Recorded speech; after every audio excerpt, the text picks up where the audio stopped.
Assalomu alaykum, qimmatli hamyurtlarim. Bizning ona vatanimiz moziydan buyon qadimgi e'tiqodlar uchun hududi kabi bag'rikenglik an'analarini og'riqsiz qabul qilib, qadimiy xalqlarni yagona hududda birlashtirib, turli e'tiqod, turli tildan, turli irqdan istisno tarzida har bir beklik, amirlik, podshohlik, saltanatlar ulkan hududni har qanday xorijiy tajovuzlardan bir jon, bir tan bo'lib, vatan istiqloli yo'lida mardona tura olgan xalqimiz qahramonlarining vorislari.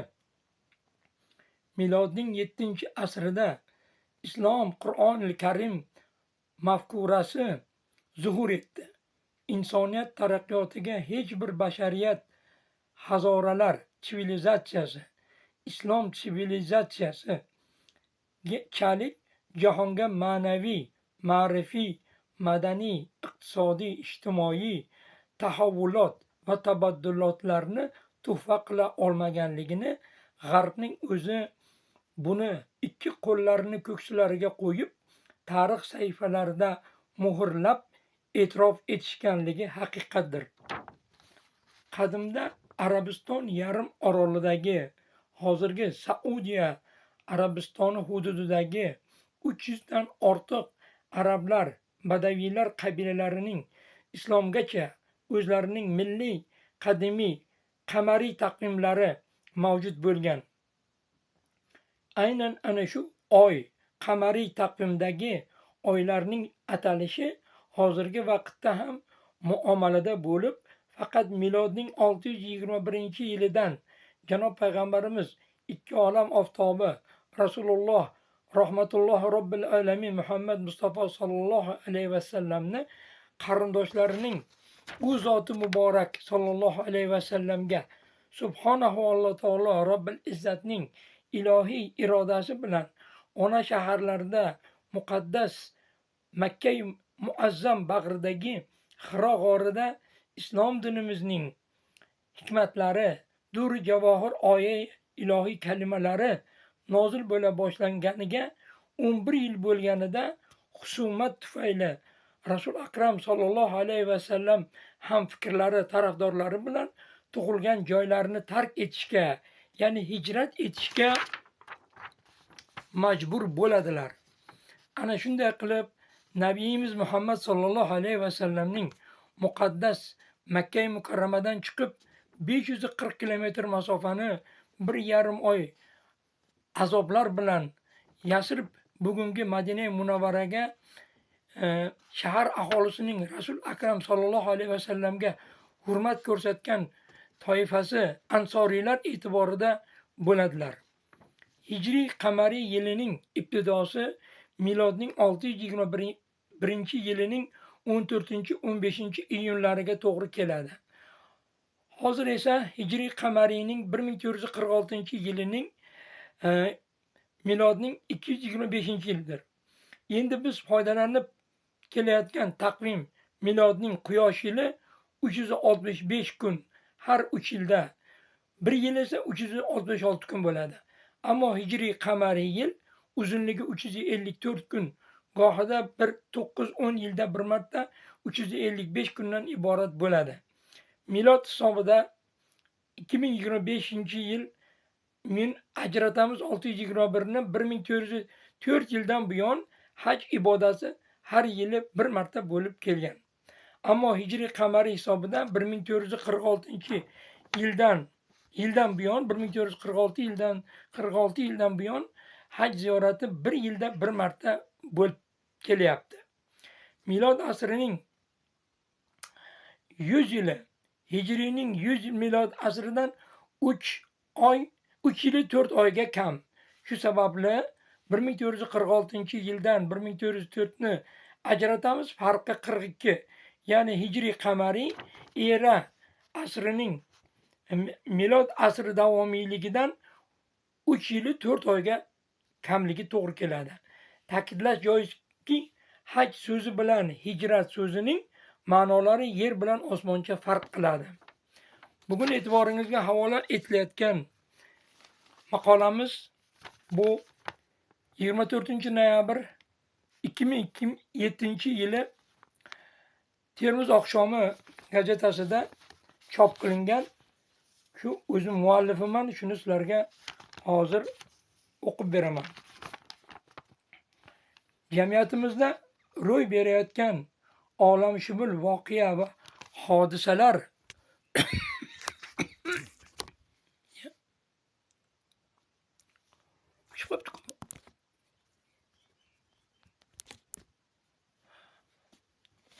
Jamiyatimizda ro'y berayotgan olamshumul voqea va hodisalar bo'lmish milliy, ma'naviy, ma'rifiy va iqtisodiy yangilanishlarni amalga oshirishga bosh omil bo'lgan milliy istiqlolimizdir. Allohga shukrlar bo'lsinki, milliy qadriyatlarimizning sarchashmalari o'z ixtiyorimizga nasib eta boshladi. Haj bu Ka'batullohni tavof qilmoq, Safo va Marv tog'lari orasida yugurmoqdir. Arofat tog'ida bo'lmoq, ziyorat arkonlarini ado etmoqdir. Har bir mu'min musulmon umrida bir marta bu ziyoratni amalga oshirsa, islom dinining 5-farzini ado etgan bo'ladi. Mamlakatimizda haj ziyoratiga borganlar va borish niyatida yurganlarning soni yil sayin ortib bormoqda. Yana sanoqli kunlardan so'ng yurtdoshlarimiz haj ziyoratini amalga oshirish uchun Ka'ba-i muazzamaga yo'l olishadi. Biz hajga ketuvchilar uchun qo'llanma bo'ladi degan niyat bilan Abdurahmon Hujviyning Kashful Mahjub asaridan bir bobni, ya'ni Kashful Hijob fil haj bobini tarjimasini sizlarning e'tiboringizga va ixtiyoringizga havola etmoqdamiz. Alloh taolo Robbil Izzat dedi: "Mening yaratganlarimning qudratini ko'rmoqchi bo'lgan odamlar mening uyimga haj qilsinlar, agarki u yerga borish imkoniyati bo'lsa." Bandalikning farzi aynlaridan biri haj hisoblanadi. Haramda Ibrohim maqomi bor bo'lib, u joy o'zining eminligi bilan ajralib turadi. Ibrohim alayhisalomning 2 maqomi bo'lgan. Biri uning tanasining maqomi bo'lsa, ikkinchisi uning qalbining maqomidir. Tanasining maqomi Makkadadir. Dilining maqomi esa xil'atdadir. U Minodadir. Har kim agar uning tanasi maqomini qasd qilar ekan, hamma shahvat lazzatlaridan tiyilishi zarur va muharram bo'lishi zarur. Shuningdek, kafani uning libosi bo'lib, halol ovdan qo'lini tortgan, barcha hoy-havaslarni tark etgan bo'lishi lozim. Shundagina u Arofatga hozir bo'la oladi. Arofatdan Muzdalifaga va Mash'arul Haramga ketiladi. Qo'liga tosh olib, Ka'bani tavof qiladi va u yerdan Minoga keladi. Bu yerda 3 kun bo'lib, 70 ta toshlarni shaytonlarga qaratib otadi. Ziyorat qiluvchi bu yerda sochini oldiradi va qurbonlik qiladi. Ehromni yechib, boshqa kiyimlarini kiyib, Ibrohim alayhisalomning qalbining maqomini ziyorat qilishga yuz tutadi. Ziyorat etguvchi zikri ag'yordan uning iltifoti ko'zga ko'rinmas, xatarli koinotga bo'lishi lozim. O'sha paytda Arofatda qiyomga istig'for uchun turiladi, ya'ni namoz o'qiladi. So'ngra u yerdan Muzdalifa sari yo'l olinadi. So'ngra boshini haramda sajdaga qo'yadi. Darvoqe toshlarni 3 kun 3 marta 7 tadan otadi. Qurbonlik shu yerda amalga oshiriladi. Ibrohim tanasi maqomiga kirishda o'zining salomat bo'lishini, din maqomiga kirishda dushman shamshiridan omon qolishni Yaratgandan so'raydi. Rasuli akram sallallohu alayhi vasallam dedilar: hoji Allohdan nimani so'rasa, o'z duosida Alloh albatta mustajab aylaydi. Haj ziyorati davrida shuning uchun ham ziyoratga borganlar haj davrida albatta eng yaxshi duolarni qilishlari kerak. Kimlardir haj ziyoratiga borib Yaratgandan panoh so'rashsa, boshqalari biror narsani so'rashmaydi, hatto duo ham qilishmaydi. O'zlarini taslim qilishdan nariga o'tishmaydi. Ibrohim alayhisalom payg'ambar ana shunday ish tutgan. U maqomi xil'atga yetdi va o'shanda u xaloyiqdan ajralib fard bo'ldi, ya'ni yolg'iz qoldi. Shunda uning qalbi kengayib, haq uni xohladi. Shuning uchun ham Yaratgan uni xaloyiq va Namrud o'ngida jilvalantirdi. Namrud esa Ibrohim alayhisalomni ota-onasidan judo etdi va Ibrohim alayhisalomni tiriklayin olovda yoqishni farmon berdi. Iblis Namrudga manjaniqni olib keldi. Shu payt Jibril alayhisalom kelib, bu manjaniqni olib qo'ydi. Iblisga qarata shunday dedi: nega sen Ibrohim alayhisalom hojatlariga qarshisan? Iblis: sening ishing nima? Jibril alayhisalom: undoq bo'lsa Xudoning hojatiga e'tibor qilmaysanmi? Iblis: Xudoga hojatim bor. Jibril alayhisalom Ibrohimga yuzlanib: ey Ibrohim alayhisalom, menga ayt. Ibrohim alayhisalom: menga ilmi holni tushunadiganlar bo'lsa bas. Uni Allohning biluvchilar bo'lsinki, o'zi Alloh biladi. Meni uning uchun o'tda yoqishmoqchi, uning ilmi tilimni savoldan qirqdi. Abu Yazid aytadiki, har kimning savob va jazosi uning bugungi va ertangi ibodatidandir. Agar u ibodat qilmasa, u holatda har bir nafas ibodatdan mujohidat hosil bo'lur. Yana uning aytishicha, dastlabki mening hajim uydan boshqa narsani ko'rmadim. Ikkinchi, uchinchi, hatto 10-chi bor ham, 30-chi marta ham Xudoning uyidan o'zga narsani ko'rmadim. Haram u yerda yo'q edi. Mujohidat bo'lishi uchun mushohidat va ta'zim bor edi. U joyni butun olam mi'odgoh, qurbat va xilvat uns, Alloh vasliga bir lahzada yaqinlashtiruvchi manzil va odamning xilvat xonasi, unda hanuz ham do'stlikdan xabar yo'qdi. Qachonki bandasi mukoshif, kashf etguvchi bo'lsa, olim bo'lur. Jumla haram unga tobe bo'lur. Qachonki bandasi mahjub, berkingan bo'lsa, uning harami olimga zulmat bo'lur. Zulmatdan narsalar ko'rinmaydir. Do'stlik saroyi Dorul Habib, saroyi balo Dorul baloga aylanur. Qiymati mushohadat va rizo bu holatda xilvat bo'lurki, Xudovand bu ma'noning sababidan Ka'bani didorlashishni buyurgandir. Ammo Ka'ba-i muazzamaning qiymatini emas. Shuningdek, sababni har qanday sababga taalluqli qilish Haqqi Taoloning inoyatini, qaysi kamingohdan yuzini ko'rish, qayerdan paydo bo'lishi, murodi duo, talab qaysi joydan yuzini namoyon etishiga musharraf bo'lishi mumkin deb tasavvur qilishadi. Hajlar ikki turda bo'lur. Biri g'oyibdan, ikkinchisi hozira, ya'ni borib haj etish. Makka yaqinidagi holat g'aybat, ya'ni ko'rinmas bo'lur. Go'yo o'zining uyida ko'rinmaganday, ko'rinmaslikdan avloroq bo'lganidek, go'yoki o'z uyida hozir bo'lishdek shunday holat bo'ladiki, Makka mukarramada hozir bo'ladi. Hozir bo'lishlikdan avloroq bo'lmaganidek. Bas shunday ekan, haj bu mujohidatdir.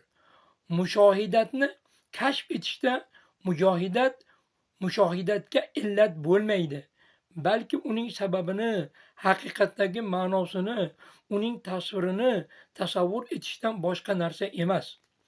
Haj etishning maqsadi Alloh uyining diydorini ko'rish bo'lmasligi lozim. Aslida haj maqsadi ana shu jarayon davomida bo'lgan holatlarning mushohadatini, kashfiyoti bo'lishi lozim. Xulosa qilib aytganda, haj ziyoratiga borgan har bir bandaning ham zohiran, ham botinan o'z nafsiga mujohidat etishi hamda uni qurbon qilish jarayonida Alloh taolo nazari bilan va ziyoratchining tavhidni qalbida joy aylab, uning Allohning inoyati ila o'z nigohi bilan ko'rganlarini ulkan vahshat va tavbasi bilan munib tavba qilib bo'lgan xorlik va zorlik holatiga tushib mushohidatlarini kashfiyot etishdan iboratdir.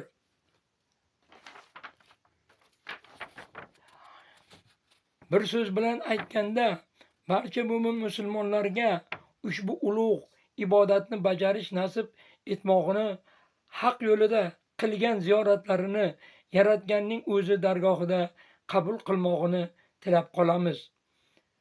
Shu bobni davomi tarjimasida bir yigit qo'llarini duo qilishga ko'tarmoqchi bo'lganida uning vujudidan bir dahshatli na'ra eshitildi va ana shu na'ra bilan uning joni tanasidan judo bo'libdi. Bu borada Zunnun Misri roziyallohu anhu ning aytishlaricha, Minoda bir yigitni sokin o'tirgan holda ko'rdim. Hamma qurbonlik etish bilan mashg'ul edi. Shu payt u shunday dedi: "Men ham o'z nafsimni qurbon etmoqchiman. Endi Hazratim, sen mendan o'zingga qabul et" deb ko'rsatkich barmog'ini kikirdagidan pichoqni tortganday qildi-yu yiqildi. Yigitni yerdan tezda ko'tarmoqchi bo'lgan edimki, qarasam uning joni tanasidan uzilgan ekan. Alloh uni o'z rahmatiga olgani rost bo'lsin. Faraz qilaylik, bir kishi o'zining uyiga yoki hovlisiga mehmonlarni chaqirdi. Bu dargohda yeb ichish, yotish, turish uchun barcha sharoitlar muhayyo edi. Dargoh ostonasida kelganlarni hech kim kutib olmas, ichkariga kiring deya da'vat ham etmas edi. Kelganlar ham hatto uy egasining bor yoki yo'qligini so'rab surishtirmasdilar. Mehmonlarni zimdan kuzatayotganlar borligini ular xayollariga ham keltirishmas edi. Har bir mehmon, hoji o'zining xatti harakatlari bilan dargoh sohibini ranjitayotganligini yoki shod etayotganligini ham sezmas edi. Uy egasi esa u hojining bu joyga aslida tavba etishga, istig'for aytishga kelganini biladi-yu, lekin sen mening uyimga nima maqsadda kelgan eding deya hech bir hojiga savol bermas edi. Sen axir bu dargohimga kelishdan oldin o'tgan umring davomida qilgan ma'siyatlar, gunohlar, qabihliklar, jirkanch odatlarni endi yetmayman, ya'ni o'zimning vujudim ruhidagi 70 dan ziyod shaytonlarga 70 tosh otiladi illatlarim bilan qilgan umrim davomida mujohidat, kurash etaman. Minbat sobiq noxush qiliqlarimni endi yetmayman. Mening gunohlarimni avf et, ey ulug' zot demoqdasan. Hayotim davomida qilgan gunohlarim, ayblarim uchun ushbu jonliqni senga qurbonlik etmoqdaman deyishga kelganmisan? Yoki mening uyimni, hovlimni ko'rib, undan mushohadat hosil qilmay, yana o'z bilganingda qolmoqchi emasmisan deb kuzatib turgan azzujalni hoji tasavvur etishi lozim. Aslida hoji so'zi haj so'zining ismi fe'lidir. Ya'ni hajja, haj etmoq o'z nafsoniyati bilan insonning kurashmog'idir. Hoji o'zining nafsoniyatidagi 70 dan ziyod illatlar bilan kurashib, Alloh taoloning dargohida ularni mahv etib, g'olib bo'lgan kishiga va uning ruhiga qo'yilajak mas'uliyatli darajadir. Haj so'zi 3 tovushdan iborat bo'lsa-da, arab yozuvida bu 2 harf bilan ifoda etilgan bir kalimadir. Uning birinchi harfi hoy hutti harfi bo'lib, buning asl mohiyatini beradigan ma'no esa hilm, ya'ni hoji ana shu ma'noga oid xislatlarni ziyoratdan so'ng o'zida mujassam etgan bo'lishi lozim bo'ladi. Ikkinchi harf jim bo'lib, bu jurm, ya'ni qat'iylik ma'nosini anglatadi. Hoji o'zining qat'iyligi bilan o'zidagi sobiq illatlarni minbat qaytarmasligi uchun o'zining irodasi bilan ruhiyati va vujudida zirh kabi qat'iylikni namoyon eta bilishi lozim bo'ladi. Hoji hilm va jurm bobida musulmonlar orasida ajralib turishi bilan, ya'ni har jihatdan o'zgalarga ibrat bo'la oladigan komil inson fazilatlarining ijobiy ta'riflarini o'zida mujassam qila olgan obid, orif, olim bo'lsa nur ustiga a'lo nur bo'ladi. Hoji bo'lish bu unvon, mansab va unga beriladigan cheksiz imtiyoz emas. Bu nomga sazovor bo'lgan har bir mo'min musulmon o'zida jiddiy mas'uliyat his etishi, uning zamirida el orasida bo'lgan vaqtida, ya'ni joylarda amr ma'ruf tarzida haj taassurotlarini so'zlash, noshar'iy odatlardan odamlarni nahiy munkar qilish, mazhablar orasida ixtiloflarni emas, ya'ni bag'ri kenglik ruhida insoniylikning akmalul komilligini egallashga da'vat etishdir. Ilohim, hojilarimiz obid bo'lishsin, ya'ni toat ibodatli bo'lishsin. Hojilarimiz orif bo'lishsin, ya'ni ma'rifatli bo'lishsin. Hojilarimiz olim bo'lishsin, ya'ni ilm bulog'ining sohiblari. Hojilarimiz zokir bo'lishsin, ya'ni Alloh nomini zikr etguvchilar bo'lishsin. Hojilarimiz shokir bo'lishsin, ya'ni yaratganga shukr etguvchi. Va yana bir narsa, hojilarimiz avliyo bo'lishsin, ya'ni Allohning yaqin do'stlari bo'lishsin.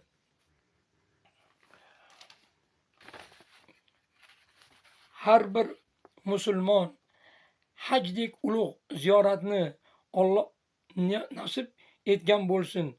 Alhamdulillah robbil alamin. Inshaalloh tavfiqi minalloh taolo.